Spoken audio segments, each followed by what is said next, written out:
Hey, what's going on, everybody? Welcome to another episode of Prepping for a Purpose. Our third episode, and tonight we're going to be talking about how you can prep for food so you don't go hungry and starve and all that stuff that nobody wants to do. So, anyways, before we get started, I want to start with introductions, and see, we'll start with Lee Ralph. Hey guys, how you doing? As Terry already said, my name's Lee Ralph. Friend of Terry's. We live in the same town. Known him for many years. Sorry about that. Somehow I got a. You're fine, man. Just relax. Okay, so somewhere I've got a double source going. I can hear it playing in the background, but anyway, I've known Terry for quite a few years, and he kind of introduced me to bushcrafting and everything, and so thank you for having me here, man. Thanks for being on the show. Matt? Hey everybody, Matt from Resist to Tyranny here on YouTube, resisttyranny.com. Thanks for having me on, Terry. I got to talk to you, I think, one or two other times over on American Warning, and I'm glad to finally be able to make it on here. Well, we're glad to have you. I'm sure you'll have some good input for us tonight. Travis. Well, I'm Travis Henry from Survive Without on YouTube. You can see it on the screen there. My channel mostly is based on bushcraft skills, camping, just having a good time. Glad to be on. All right, thanks, Travis. And I am Terry Potter, your host for tonight.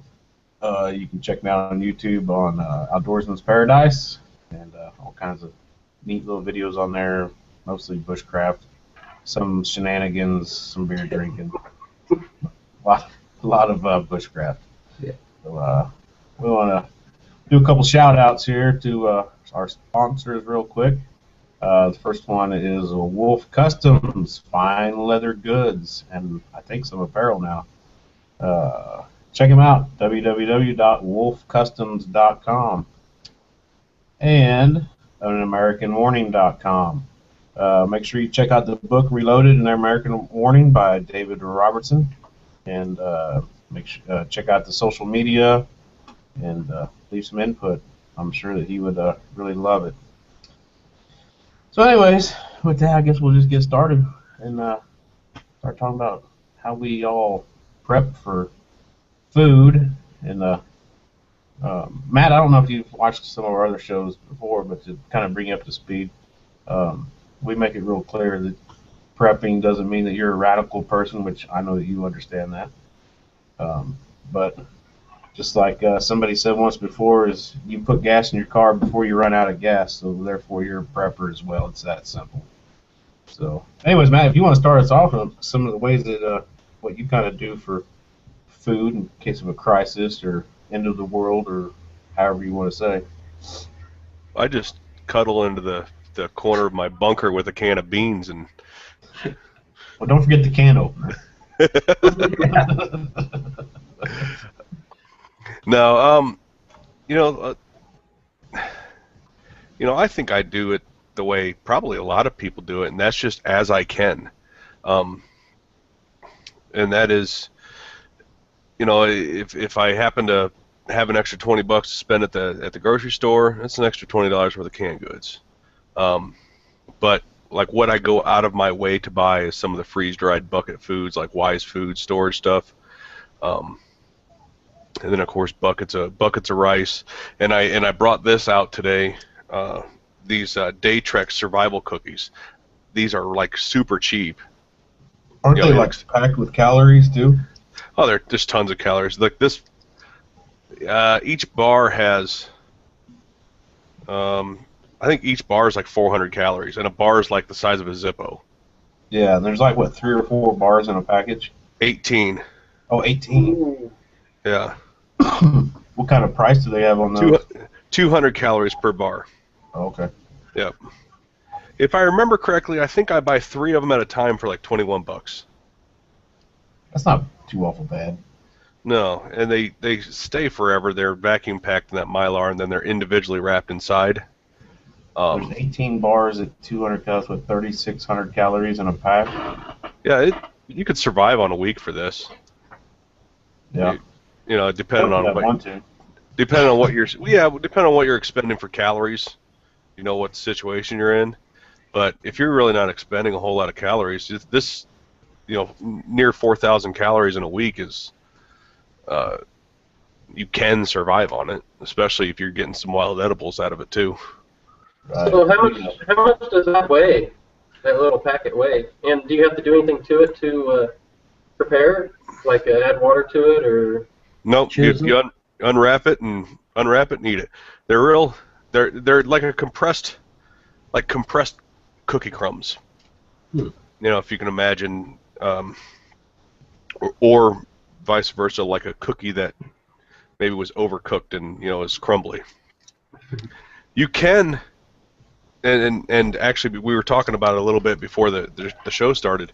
I have messed around with it because plain, they're very dry, they don't taste great. But you can take a couple cookies, put them in a bowl, add a little water to them, make like an oatmeal. And if you have some cinnamon and add some cinnamon to it, it tastes pretty good.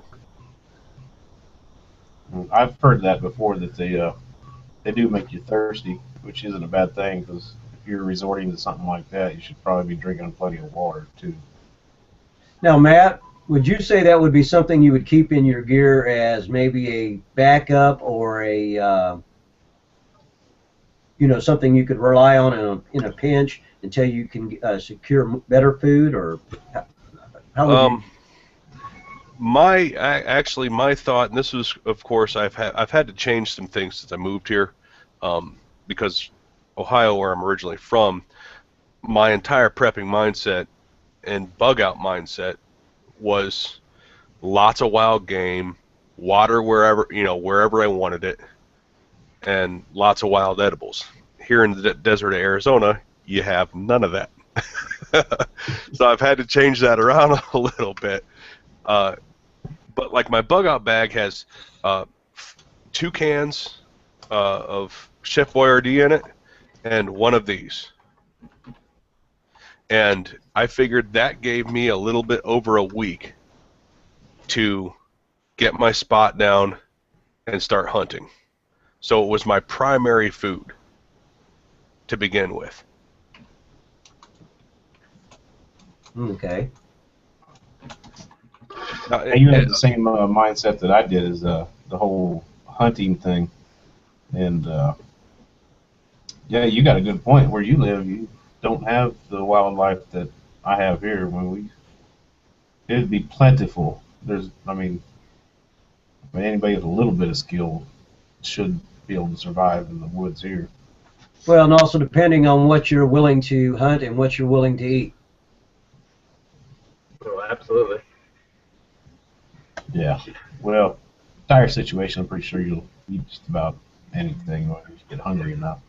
Well, Yeah. Travis, you know what? You're the perfect person to ask that after your, ladies and gentlemen, for people who don't know, Travis took the Sigma 3 survival school, and he spent 40 days in the wilderness.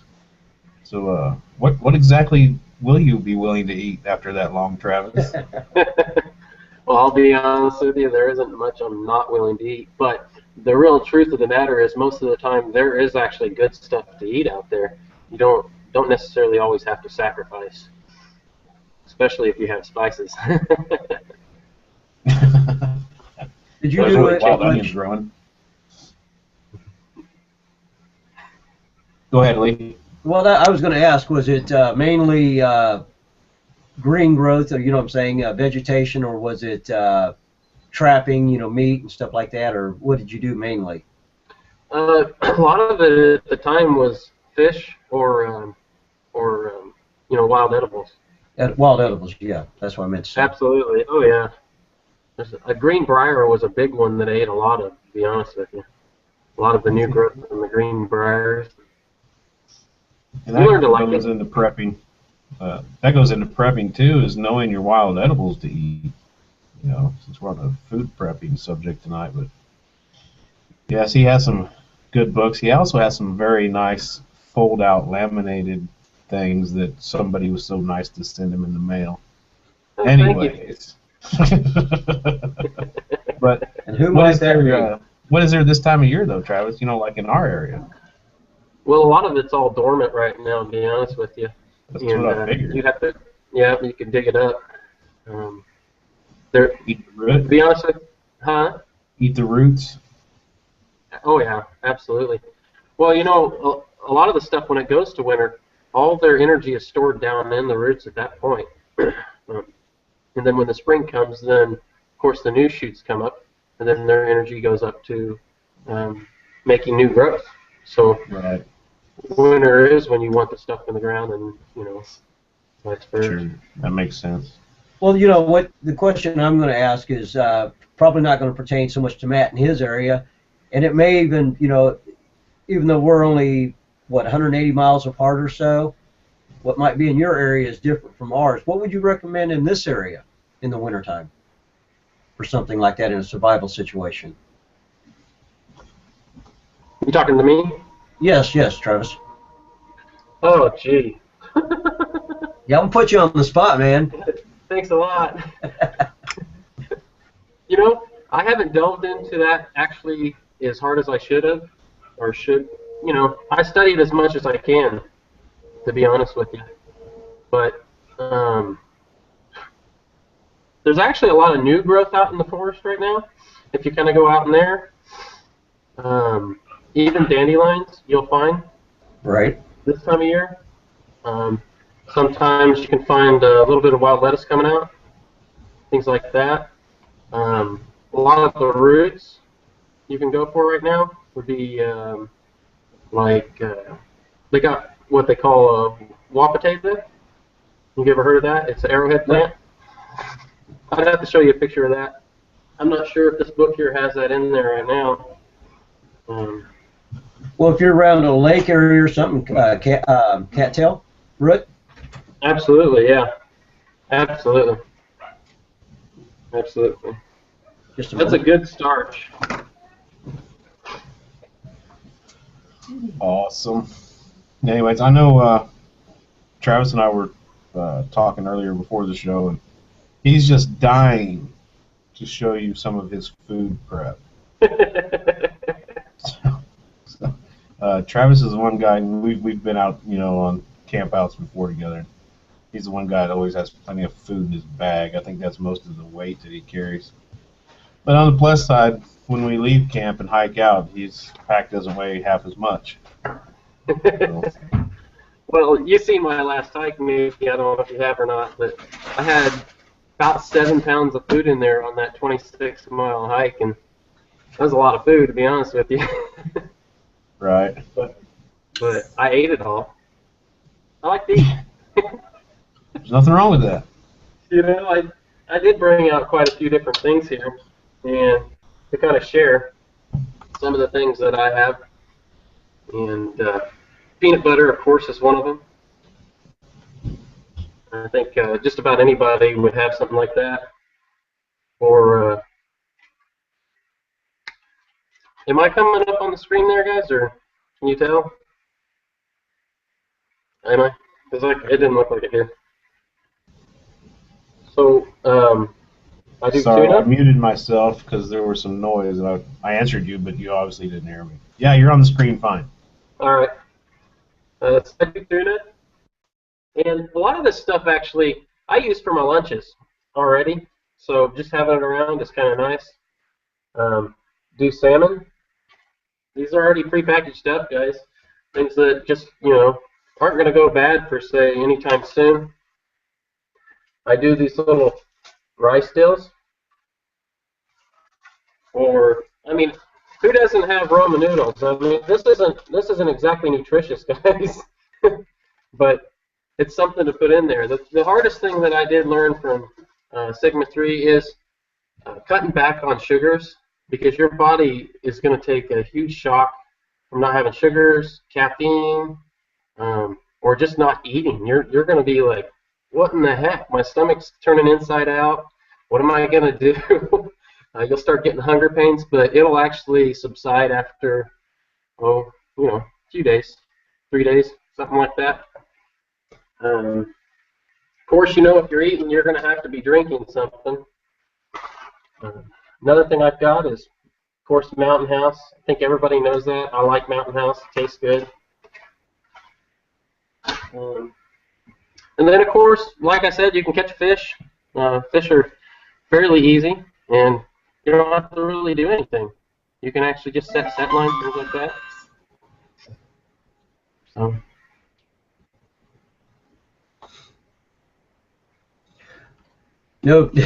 No fish in the desert. No fish in the desert. Fish out of water. Good. Hey, Travis, I want to kind of steer. You know, we've been talking about some of your food suggestions and stuff. You know, that's, I think, more bushcrafting and stuff like that. You know, where we're talking about prepping for a purpose and food. Are you doing anything as far as prepping for like your house or for a SHTF or anything like that as far as food? A lot of that food that I showed you out there would be for my house. You can only yeah. Okay, I had to step away when my pizza and beer got here, so I didn't quite catch all of it. Sorry. Yeah. Yeah, you can't carry a whole lot of food. Not like you would think you can. It's only gonna. I mean, especially if you're carrying your gear with you, unless you have a motorized vehicle, of course, that you're taking. But the chances of that happening when something like that happens, I couldn't imagine. You know, unless you're on a motorcycle. In a bug out situation, you know, you wouldn't be able to carry a lot, depending on, you know, how much time you have to actually bug out. Yeah. Some of the things I've done to get prepared, I hope that we have, you know, a couple hours would be nice. I could actually load truck and trailer in probably 20 minutes and be out of here if I had to. But, you know, who's to say how much time you might have if you actually have to bug out. But on the other hand, you know, staying home, let's just say we have, you know, a tornado come through or, you know, a power outage, you know. There's a million different scenarios you can go through. We're actually going to stay home. And I think we have plenty of food at home.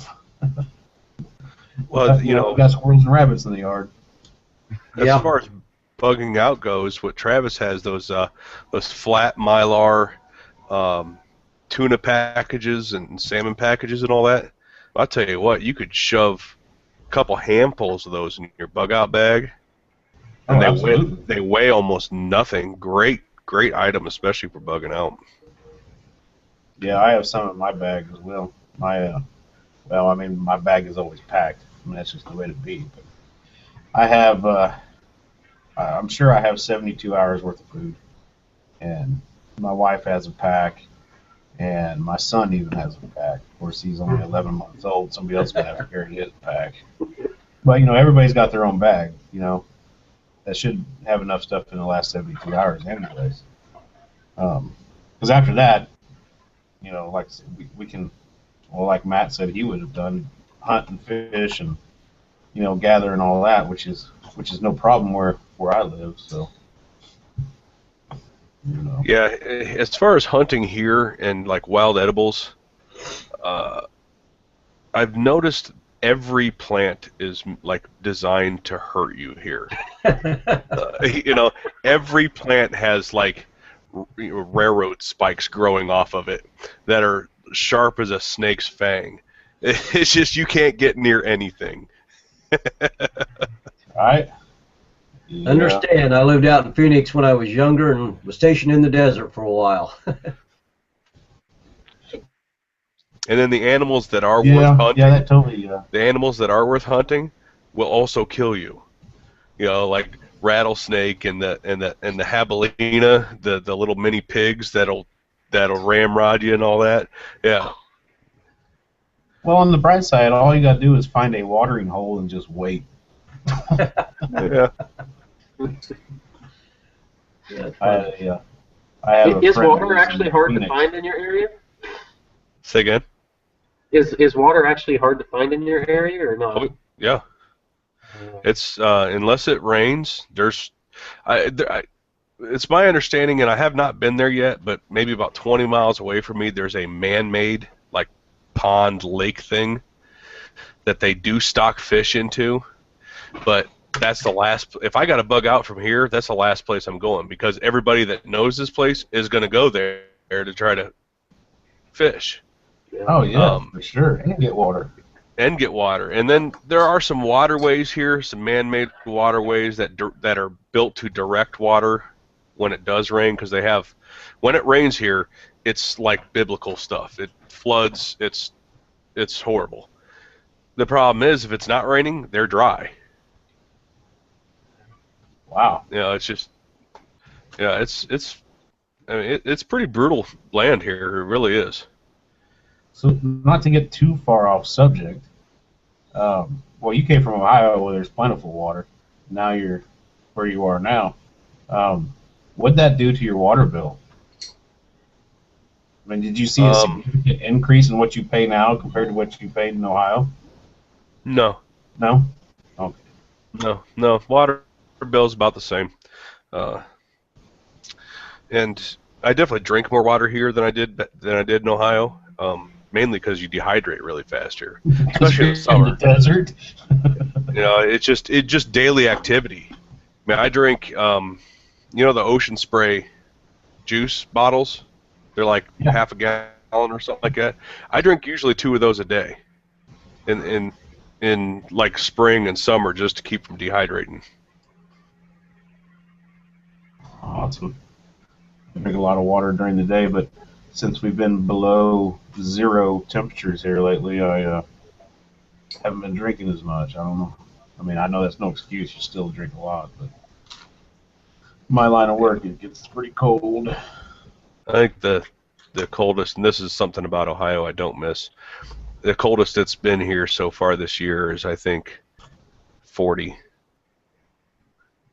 That's in the middle of the night. 40 would be a heat wave right now for us. Oh, yes. Sorry about that. Yeah, I drive a truck for a living, but I make deliveries, and I'm out in the weather a lot. Carry water, but it's hard to drink it. You're so cold, you just want coffee. Yeah. I don't know if Travis held one up or not, but we were talking about freeze-dried food. Did you hold a Mountain House up, Travis? I think I did. Oh, that's my favorite kind right there. I know. That's why I picked this one out of my box. But, yeah, Mountain House. I have several of those. And Walmart is selling actually, it's not Walmart, it's Sam's Club.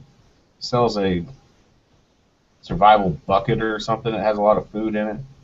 I don't know if anybody's ever checked one of those out, but I guess it has Walmart quite does a few too. meals. Do they? Walmart, yeah. Well, at least the Walmart that's just down the road from me does. Yeah. It's right with their water cans, their water storage containers. Oh, because our Walmart doesn't, but our Sam's Club does, which, you know.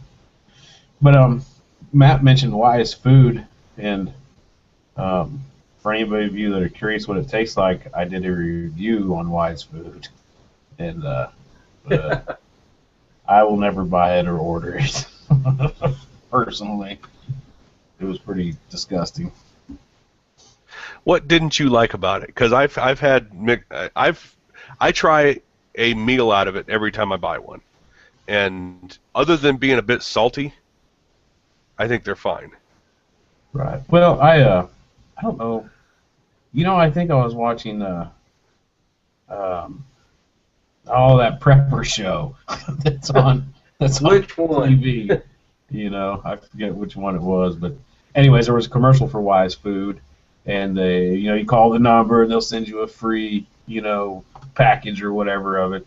So I did, and as soon as I got it, I tried it, and I forget the flavor. I think it was cheese Alfredo or something. Yeah, I think you're right. Yeah. But it was disgusting.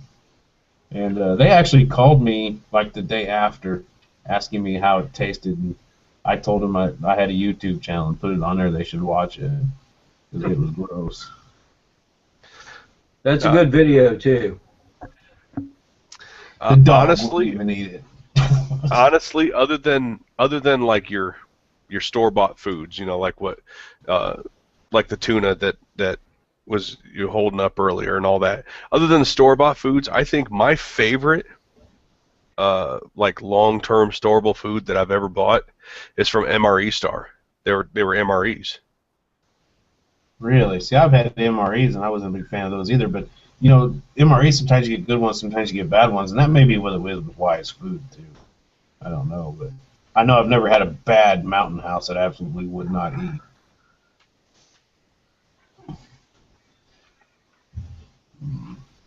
Matter of fact, I have some MREs from about 1969.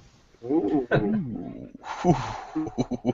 I'm not going to open them. I'm not going to eat them, but I have cases of them from years and years ago. They've kind of been handed down, so it's more of a nostalgic thing. Now, there's no way I'd eat one, but I'm sure the toilet paper and chewing gum's still good though.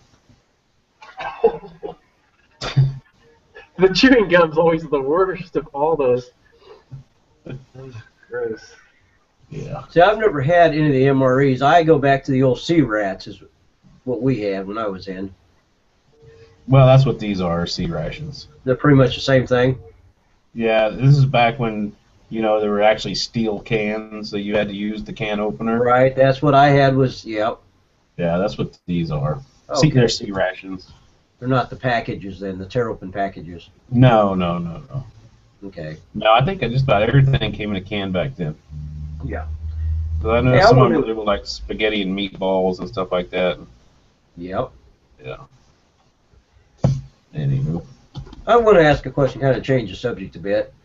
That's fine. Talking about, again, the prepping with the purpose and food and all that. You know, a lot of us here in the Midwest, do gardens and stuff. Matt, is that an option for you out there in the desert? Yeah, it actually is. There's some things that grow really well here. There's some things that I don't believe are really native here, but do grow well here. Like sweet potatoes. Sweet potatoes you can grow just about anywhere. I'm pretty sure you could plant a sweet potato in an asphalt driveway and it would grow. But I've done some research into that. I guess carrots grow fairly well here. Sweet potatoes grow fairly well here. There's a couple fruits that grow pretty, like lemons. I guess lemons and limes grow pretty well here. But of course, then when you're talking about prepping and like gardening for, let's say, after SHTF, Mm-hmm. Now you're talking about watering and wasting water, especially here in the desert, wasting water you don't have. Not like, I mean, if I was still in Ohio, it's like, yeah, you'd shove handfuls of seeds in the dirt and just take your chances, because it's going to rain enough that you're going to have a garden of some sort. Yeah. But here, unless you've already started it, and this is just purely opinion. I've only been here 5 months, mind you. Okay.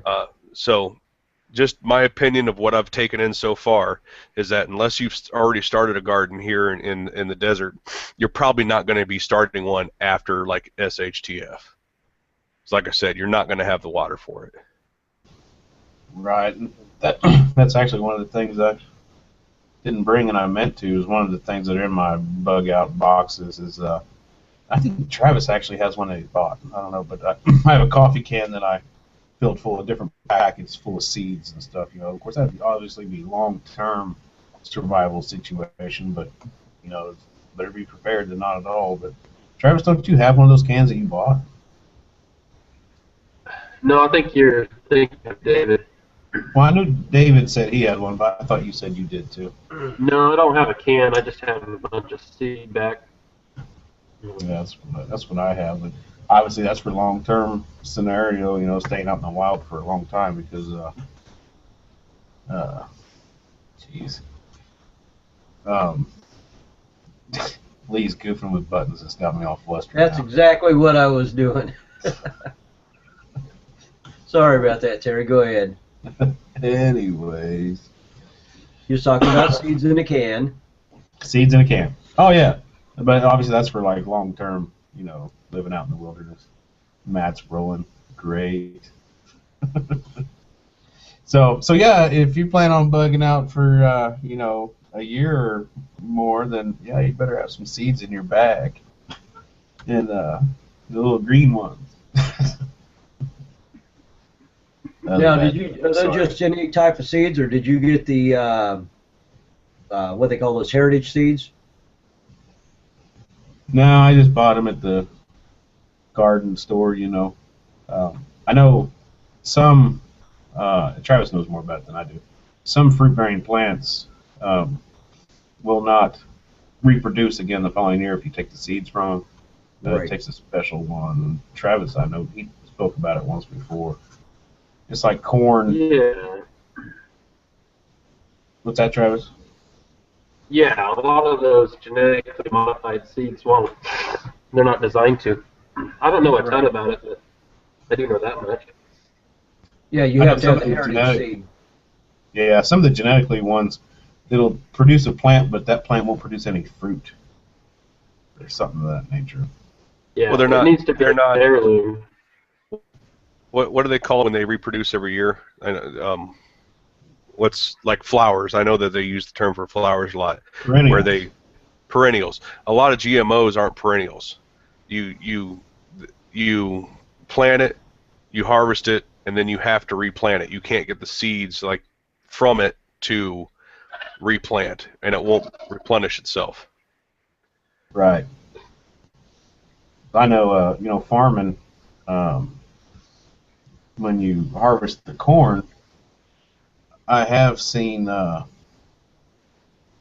the combine where some of the corn is spilled out, plants will start growing, corn stalks, but they won't produce any fruit, or any corn on the cob. So, I'm glad y'all are having fun with this picture taking. I didn't partake in this. I don't know what I you're actually was talking just playing around seeing what that button was. Sorry about Jeez. that. I Man, just noticed it. First time I ever noticed it there. let's do some shout outs again then. Be sure to check out our sponsors. One of them is Wolf Customs. WolfCustoms.com, where you can get your fine leather goods. You can also find them on Facebook and YouTube by Greer Wolf. And be sure to go over and check out AmericanWarning.com. And if you haven't done so already, buy the book Reloaded, An American Warning. You can also find that on Barnes Read and the book. Noble. Buy the book. So David will appreciate that. But it is a good book. Oh, I lost everything. There we go. Anywho. Buy the book and read the book. Don't use That's what I it to said, prop up read your the couch. book. Read the book. Don't use it to prop up your couch like I do. No. Matter of fact, borrow the book and read it if you have to. Yes. What's And the going main on thing there? is once you've read it is reread it again. There's a lot to be missed the first time. Yes. I was looking at the chat room. We actually got some a little bit of chatter going in there. Let's see, it was Space Buns is in there. Blah Blah Tuesday.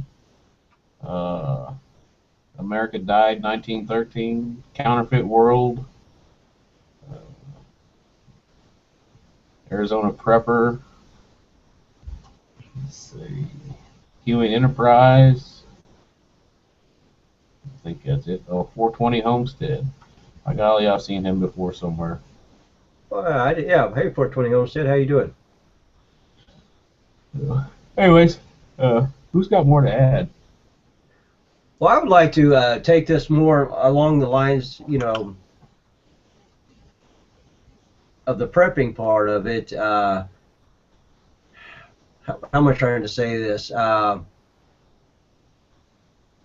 our homes and what we're planning on doing to get it, as far as getting stockpiles or, our different, who's canning, what type of gardening, stuff like that. Sure, we can get into that, and you can lead us off since I know that you've actually started doing some of that stuff. So, yeah, we can definitely talk a little bit about more of a bugging in situation and maybe long-term survivability at your home, or maybe you lost your job even and you still need to eat. I mean, there's a million different scenarios. But What you got, Lee? Well, first thing on that, there's a lot of stuff on, bugging out and stuff like that. And we talked about that a lot. And one of my last updates, I may go against the grain, but I really have a feeling that there's going to be more of a situation similar to what we call the Great Depression, learning to survive in your own home. It may not be where we're all running off to the woods. There may be a period when that happens, or a later period, but I think that we need to figure out. Thank you, Terry. I won't use any words right now. But anyway, got me choked up. Things I was saying is that I think it's going to be more of like a depression type era where you're trying to learn to survive. The government's not going to be there for you anymore.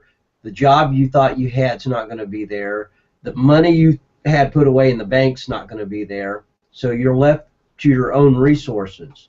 Some of the things we're doing, of course, our yearly garden. We've been doing raised gardens. I want to do some. I want to build a little greenhouse, but haven't got into that yet. Because I'd like to do more in the wintertime.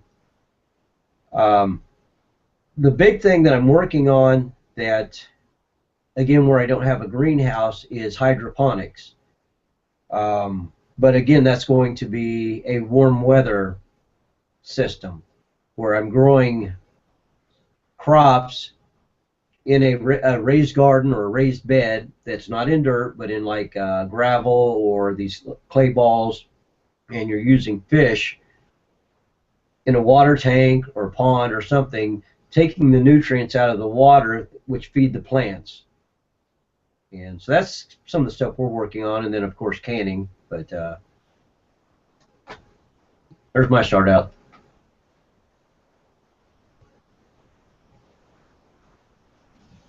I always forget to unmute myself. I'm such a rookie at this. You are. Oh, well. Well, you have chickens too, Lee. Oh, I forgot about the chickens. Yeah, the chickens. And you've done some canning. Oh, yeah. You canned some chickens, the chickens that you actually harvested, right? Yes, we did. We had a couple chickens that we butchered and then canned up. We also did some, of course, just chicken breast from the store, but right. We did do some that we had harvested, and it's actually pretty good. I was surprised. It was really good. And what was it, 2 weeks ago you came over and I gave you some salsa that I canned over a year ago. You're still alive, so that turned out pretty good. Well, yeah. Pretty good. It was pretty good spaghetti sauce. Yeah, it was pretty sweet for salsa. Yeah, but no, it wasn't bad. It was pretty good, and I'm shocked at how long. You said that was a year old. The chicken that I tested was the same way. We did it a year ago, and something new to us. We've been eating a lot of hamburger that we've canned up, and it's really surprising how well it tastes even after a year. Really? You've been canning hamburger? Yes, there's a little bit different trick to it. Hamburger, you actually have to brown and cook. You can't just raw pack it like you would chicken or some of the other meats. Well, but when you can chicken, you can it in boiling water, though, right? You put your can in boiling water. So yes, it cooks it anyways. Raw. Sorry, go ahead. So it cooks it while it's being canned. Right. So it's, okay. But you're saying hamburger, you actually have to brown first. That's probably to get the grease off of it, huh? I think that it's to get the grease off, but I also think that the type of meat, it has to cook first. And I'm not an expert on that. I just know that when it comes to canning, you follow approved guidelines and approved recipes. And they say absolutely. Cook hamburger. You don't want to play with that stuff. No. Botulism is not fun to play with. Matt or Travis, either one of you been experience in canning, or? Nope, I'd love to, but I'll be honest with you, without seeing somebody else actually do it in front of me and showing me, I don't know why, it just kind of scares me. I'm the exact same way because, you know, well, I mean, you can die from it, obviously, but Yeah. I'm not sure if everyone's aware, but the very first, I don't know how to put it, the very first time chemical warfare was ever used was actually botulism from green beans. Yes. I don't know. Just a little history tidbit for you. I think it was the Spanish-American War. Yeah, canning seems like one of those things that, and well, I want to preface this by saying, if you're doing it, more power to you.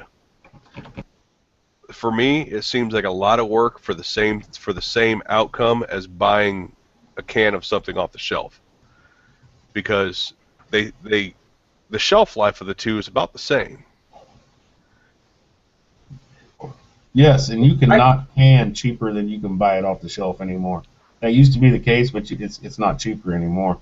But the thing is I personally believe that it tastes better. Maybe that's just because it's the fruits of my labor. You know, maybe that's why I think it tastes better. Just, you know, but yeah. Well, you it's also not know something what's I'm in good it. with. Oh yeah. Yeah, you know what's in it, but and as far as it tasting better, I totally want my survival food to taste good. But this is something I keep in my head. At the end of the day, it's still surviving. This is very true. It's not going to be a gourmet meal, no matter how much you want it to be. Right. No. Well, you know, something changed subject, and I've just kind of been glancing over here at the chat session, and I may have missed actually where they're going in that, but I see them talking about rabbits.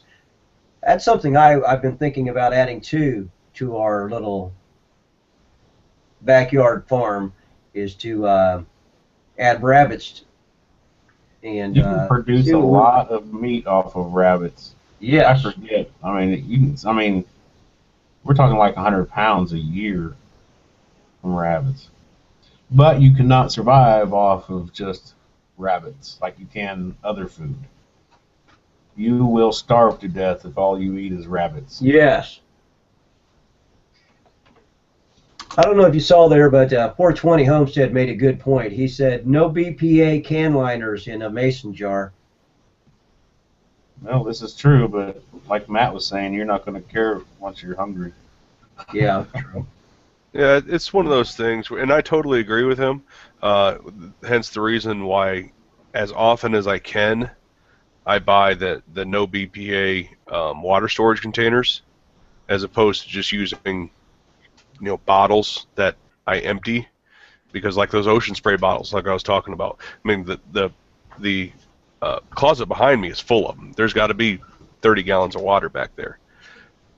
But there's also the BPA-free water storage cans. So while the BPA is obviously an issue for me, because I do take the steps to get BPA-free stuff, it's kind of like GMOs. I realize that the on the shelf stuff that you buy has GMOs in it, but there's a certain point where is that really what's important? The GMOs that are in your food, or is getting something down your gullet more important? Right, I totally agree. I seen you shaking your head when I was talking about the rabbits, and you'd starve to death eating them, Matt. And 420 Homestead in the chat is saying that is a myth about not being able to not survive on rabbits. Rabbits are the best feed per meal ratio you can get out of any animal. You want to add to that, Matt? Well, I've always understood that there was such a thing as protein starvation, that it's too lean to survive on. I've always thought of rabbit meat as a supplement, not supplemental, but an additive. So if you have your beans and rice, you add rabbit meat to it. Exactly, and that's fine. And maybe you misunderstood, but what I'm saying is you can't survive on rabbit alone because, like Matt just said, it's too lean. You got to have some fat in your diet. Like, you just have to. I mean, I know people will say, "Well, no, I eat everything fat free." Well, if you didn't have any fat intake, you would die. And I'm not a pro on it. I mean, I'm not going to claim to be some health doctor, or any doctor. It's just my understanding.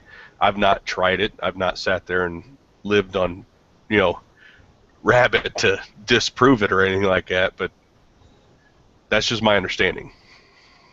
Well, that's the way I understand it too. And I'm not saying that I'm right and he's wrong or vice versa, but that's something to look into, I guess. Because I know a lot of people are eating rabbit and raising rabbits more and more now. So, Well, isn't it called rabbit fever? I don't know. Would you like to Google that? I think that's something else. And it causes scurvy, doesn't it? Or is that not the right thing I'm thinking? Or I know if all you eat is proteins, you'll get scurvy. Scurvy. Yeah. The main cause of scurvy is lack of vitamin C. That's the main cause of scurvy. That's why pirate ships always had so many oranges on them, to help prevent that scurvy. But as far as I used to hear the term rabbit fever back in Ohio, and that was because there was certain times of year you didn't want to hunt rabbit because the meat was tainted, as far as wild rabbit goes. And actually, they've just proven that that's a false statement as well. You can eat rabbit year-round. Matter of fact, in Kansas, the hunting season is year-round. Yes. Obviously, you want to check their vital organs when you clean the animal to make sure that they're, healthy animals. But yeah. But that just came out. I just read that somewhere. Maybe it was on Wolf Customs. well, in the summer they'll get worms. If you ever open one up when it's in the summer, they'll have worms in them. Most of them will. That's why you want to wait for winter. That's just more protein, though, right? I don't know. Yeah. Again, it's something I used to hear back home. I don't know it for a fact. Again, I'd never sat there and tried to live on rabbit to prove it otherwise.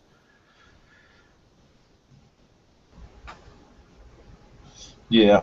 Like I said, I'm not real sure, but I don't. But going back to the original subject, I don't see any reason why a guy shouldn't or couldn't raise rabbits and eat them yourself at home. I mean, it's another source of food, and as fast as they reproduce, you could have rabbits year round easily. Well, the good thing about raising rabbits, well, let's say you're raising chickens, it's fairly obvious because you're going to have a chicken run. You may get a rooster now and again. People are going to know you have chickens. You can raise rabbits in a small shed, garage, basement. You can have a meat source, especially if there is an SHTF scenario, and nobody will know you have the meat source. Even like I said, you probably wouldn't want to live on it every day, but you would have a source of meat, that you're not advertising. And if you have a garden, you'll have food for the rabbits too, I suppose. True. Yep. Well, I we think got about. one of my Go ahead, Travis. I'm sorry. I was going to say one of my favorite meat sources is beef jerky. Oh, please. Now, do you Just trap transport. that wild, or do you? Sorry, Yeah, I do actually. venison. Well, I actually, my favorite beef jerky is, I don't know if you guys have ever heard of it, that's Robertson beef jerky. You can get it at like Love's stores, and they kind of label it as the Love's gas station beef jerky. It's expensive, but man, it doesn't really go bad. Well, see, you lost me at the expensive part. Yeah. Well, see, that's why I don't buy Mountain House. I totally agree with you guys. I think Mountain House tastes great in comparison to the vast majority of everything else. But it just seems to me that it's also twice the price. I don't know that it's twice the price of Wise. It is a little more expensive, and I know that Mountain House just raised the prices a couple months ago, which really sucks. But yeah, Wise was a little cheaper, but I don't remember how much. Yeah, the difference for me is I use it for when I go out camping or like for classes and things like that. So I want something that's going to taste okay or decent instead of, just because like these rice mills that I've gotten. I've got a video on making these rice mills.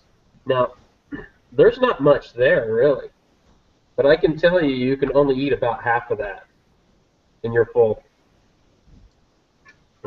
But you'll get sick of it. And I do. You can only eat it for a few days before you don't want to eat it no more. The man that spent 40 days in the woods eating weeds wants to make sure he has something good to eat in his backpack. Yeah. Yeah, he knows what it's like to not eat good. That's exactly right. Well, it's kind of along this lines, but something different. I was watching a lady. She was an LDS prepper, and she was talking about canning up for a year. And she was talking about you could have a year's worth of food per person stored under your bed. And she made the point, survival does not have to be oats and dry, our usual idea of survival type foods. She said you want to try as much as possible to have the foods that you eat now. Just because you're trying to survive doesn't mean you don't have to eat well or you can't have something that you enjoy eating. She said that's the last thing you want to do is put all your time into prepping and buying oats and stuff that you don't eat now and wouldn't eat, and you're going to hate it then. You'll survive on it, but her suggestion was try and find stuff that you can put away that you eat now. Absolutely. Any ideas on that? Not only that, but the shock to your body, that you're going to put yourself through by suddenly changing your diet to something that you're not used to or never eat. And like you said, you're not going to go live off of rice and lentils if you're not used to eating rice and lentils. You may not even like it. That's what she was saying, yes. Well, that's why I advocate eating what you store. Like I buy a case of MREs. I'll eat half of them. You got to keep the stock rotated. Well, not strictly for that fact, but for exactly what you're talking about. It keeps keeping your digestive system in check with what you're going to have to survive on. Sure. Yeah, you have to, because I'm sure Travis can tell you. Of course, he got to eat regular meals too, I believe, almost daily. But did your system go into any kind of shock when you were doing that? Just eating weeds and plants and fish? Not as much as you would think. And the only reason why is because the same reason I was telling you that when you get tired of those rice mills, because a lot of in the beginning of the course, you got to eat whatever you brought. Mountain House was an example, the rice mills, Roman noodles, and then you got at least a week's worth of you had to eat off of the land. You had no other choice, but you didn't get any food. They drop you off in the middle of nowhere, and you just eat whatever you have learned to eat from the class. And of course, during the class, there are times where you eat your wild edibles and whatnot. But that's what I'm saying. And what I had done is started weaning myself off when I knew that week of eating nothing was going to come up. I definitely weaned myself off of anything that involved sugar things.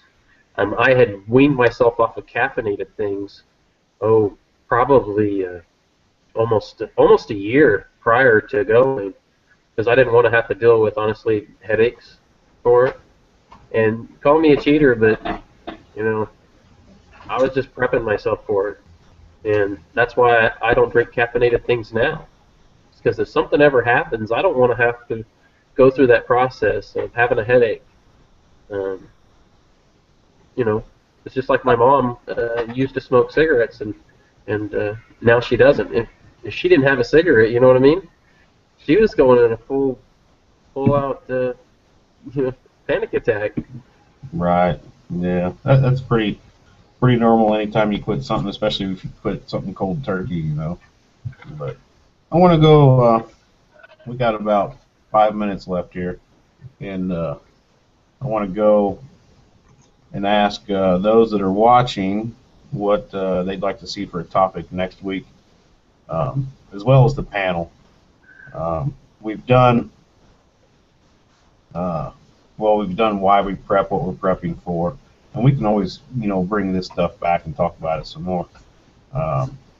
We've done water purification and how to get water, things like that.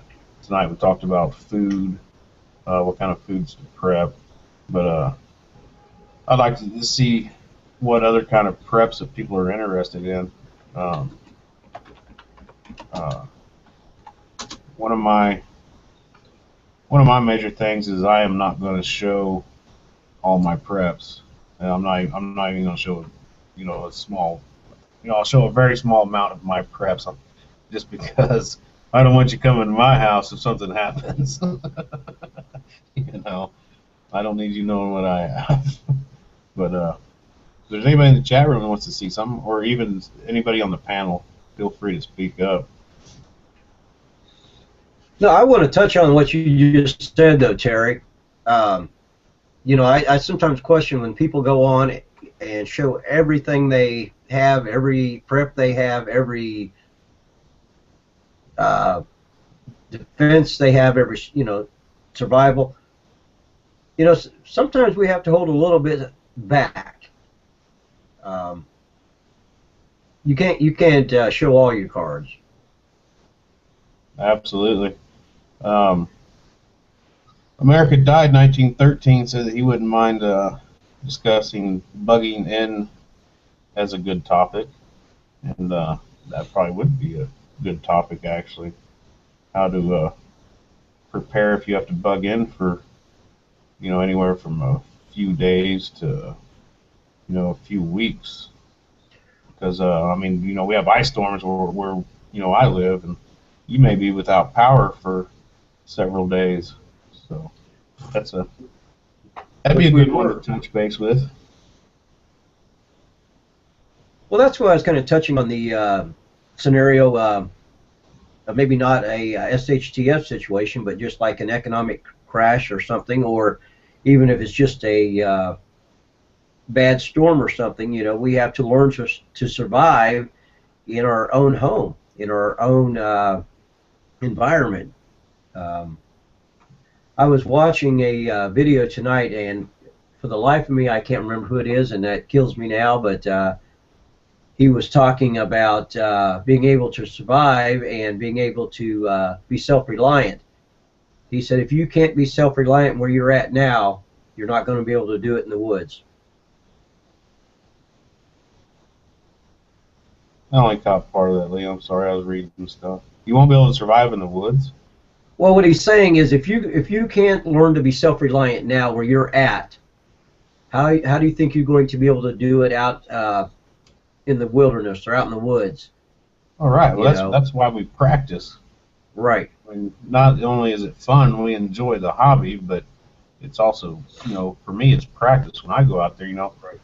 That's why we, or at least I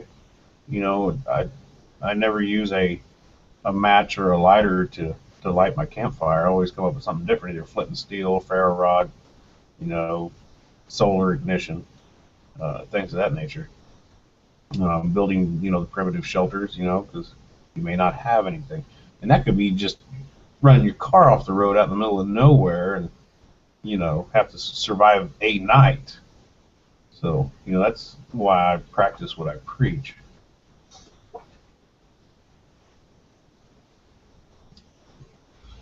What else we got?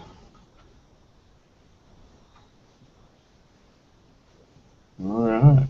Does anybody have anything to add? Our hour is pretty much up. So, we'll just do some final thoughts, and we'll start with Travis.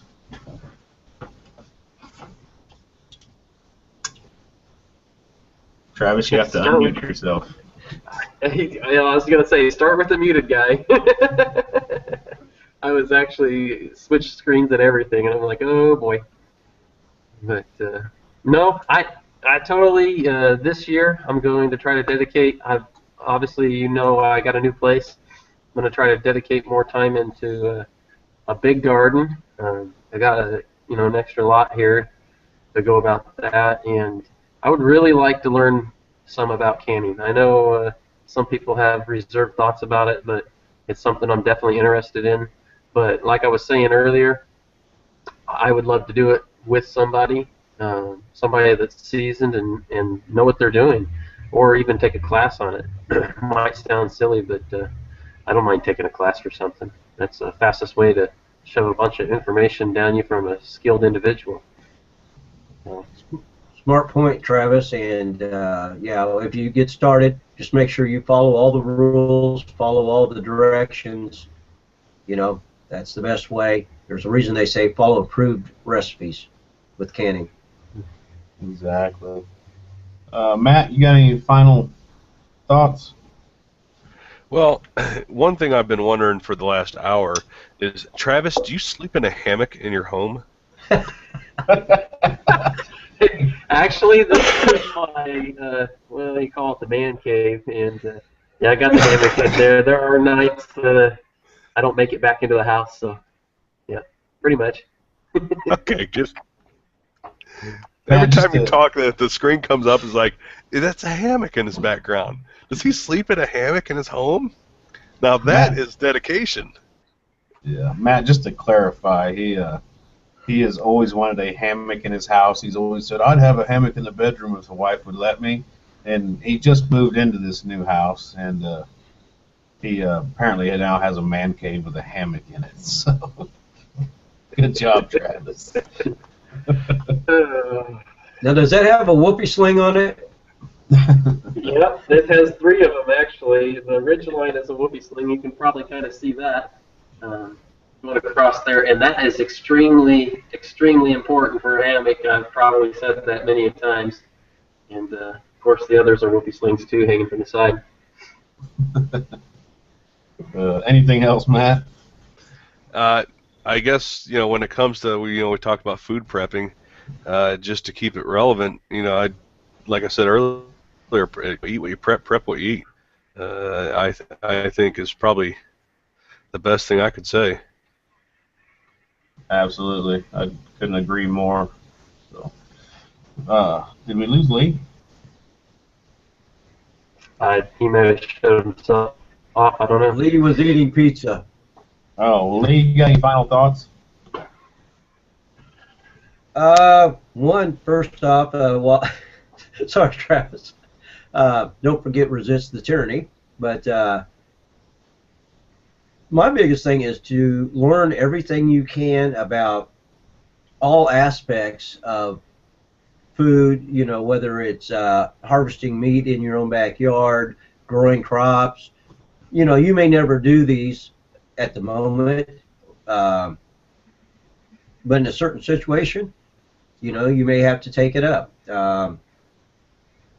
Let's say there is an SHTF situation and you've learned about raising chickens even though you haven't ever done it. Situation comes, you have a chance to get some chickens, you already know a little bit about it. Learn all you can, study all you can, and just prepare. All right. Well, thank you, Lee. And everybody's viewing interviews in the future, be sure to check out the panel members' YouTube channels. They have some really great videos. I know Travis, Survive Without, has some great videos on how-to and just some of his excursions and hikes that he's been on. And I know myself has gotten lost in his videos. So, and Matt, he has Resist the Tyranny and resistthetyranny.com. Is that right, Matt? Yeah, I have the YouTube page and a website. Okay. And he's got some really good information on his stuff, too. You can really learn a lot. And, of course, Lee's got a spectacular channel as well, and he does a lot of different things. You can check him out, Lee Ralph on YouTube. So, and of course mine, Outdoorsman's Paradise. You can always watch our back episodes and stuff. Want to thank everybody on my panel for being a part. Really appreciate it, guys. If it wasn't for some of the emails and messages that I've gotten, I probably wouldn't have started the show back up. So hopefully we can continue to work together. So with that, we'll say thank you to everybody that watched, and we'll see you next week. Hopefully next Wednesday, 7 p.m. Central Time.